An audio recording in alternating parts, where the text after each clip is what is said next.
This is Saul from Three Kingdoms Games coming to you today with Tokaido, an amazing quasi-worker placement game for 2 to 5 players. In Tokaido, you're going to be going on a 3-day journey to Edo. Along the way, you're going to shop, you're going to meet people, you're going to stop into hot springs, and you're going to eat food at each stop. At the end of the game, all this is worth victory points. So you get victory based off of life experience. I love this game because there is a lot of really elegant artwork. The mechanics are very simplistic, so you can get new players into gaming.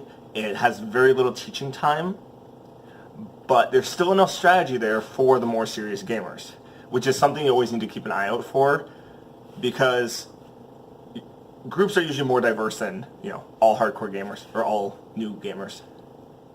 So I'm going to set this up on the table, and I'm going to show you how it runs. So for the components of Tokaido, the first things are your meeples with corresponding player icons. So these actually fit into the into your character card, which is really cool for me. So it's less likely to have someone forget who they are. And these will be your victory point counters.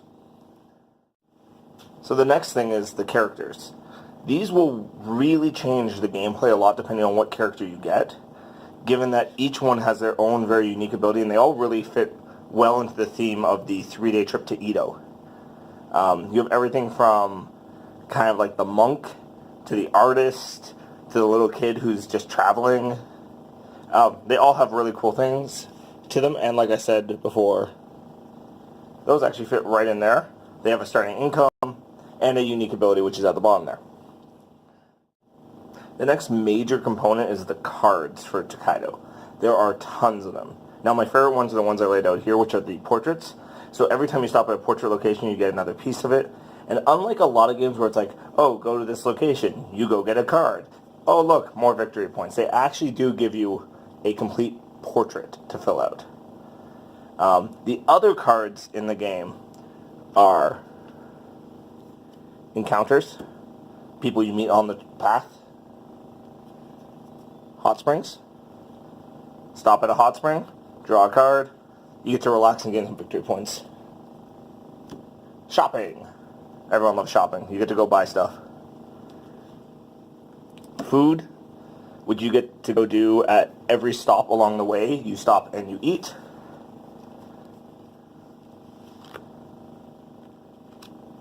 Endgame victory point conditions.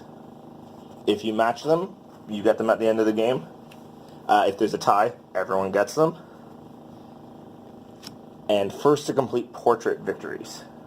So you complete a portrait first, you get a bonus amount of victory points. So for Tokaido, the board is very straightforward. It's like many worker placement games, define spaces for each location, and for the players to put their pieces. So for the different choices you have on the map, these icons correspond to the shops, so that's where you go to shop.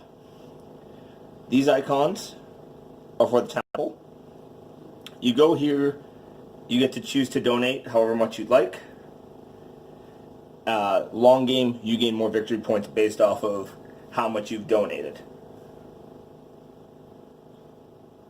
Encounters corresponds to the encounter deck. You go there, you draw an encounter, you get to go visit someone. Or someone visits you on the path. There's 3 different locations, 1, 2, and 3, that correspond to the 3 portraits.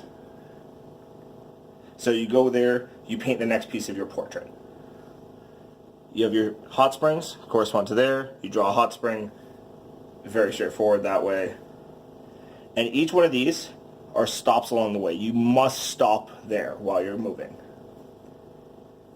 So, for actual setup, each player gets their character card, gets the indicator to represent what color they are, puts their track on the victory point track, and they get their starting money. Now, the cool thing about this game is it's not who's first that moves first, it's who's last that goes first. So for instance, in this setup, the gray player can move first. Now, they could choose to go shopping. If you go shopping, you draw 3 cards from the deck.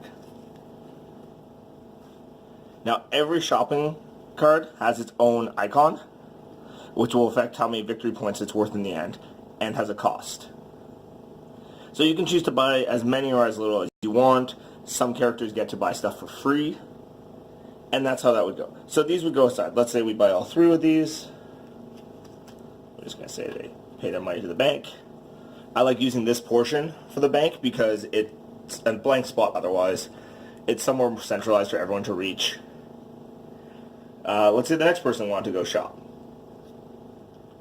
So, I've now filled both spots that are there. If you're playing with less than 4 players, you don't get access to the second spot on the path. Otherwise, you just have to stick to the path. So, they go, they shop. Based off having 3 from the first one, they would have scored 1 point for the first one, and then because it's a different one in that set, they score another 3 points and another 5 points. So, pretty big jump for that person. Purple goes there, shops.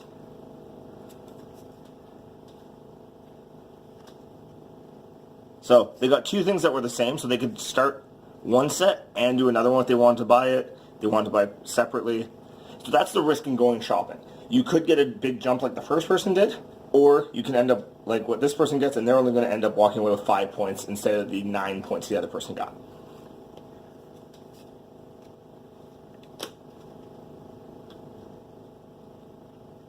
So we're going to go to green. Let's say they go to the temple. You take however many coins you want to put, and you place it there. There's a corresponding spot for each player.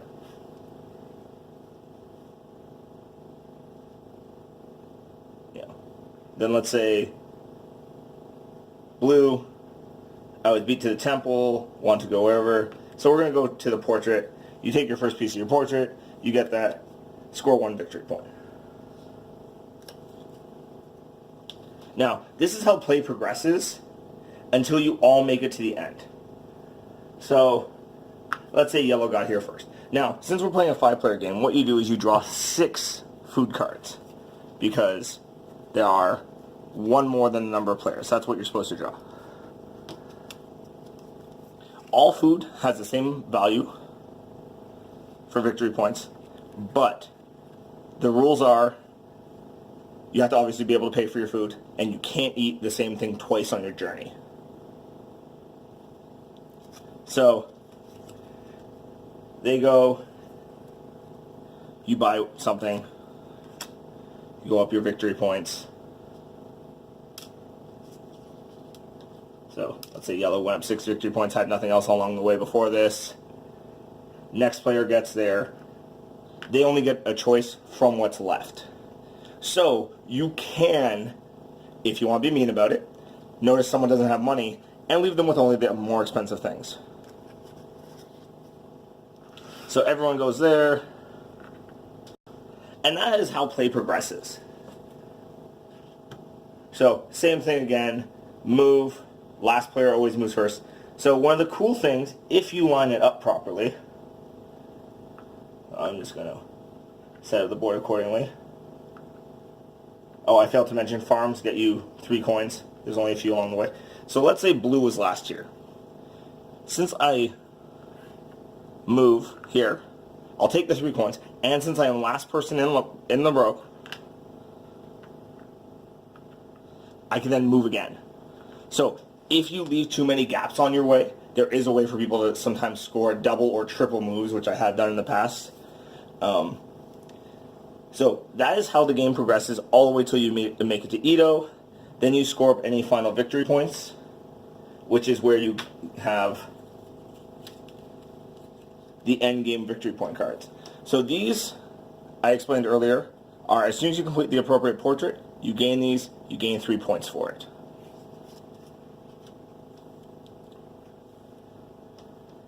These are based off of if you've shopped the most, you get 3 extra points. If there's a tie, you both get it. Who ate the most value in food? So they all have the same victory point value. It's the actual money spent. most encounters, and most time spent at the hot spring.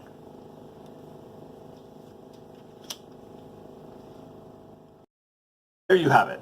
That was Tokaido, an amazing worker placement game for 2 to 5 players.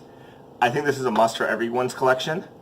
Now, if you want to know what's going on in the store, you can keep track of that on our Facebook as well as on our website.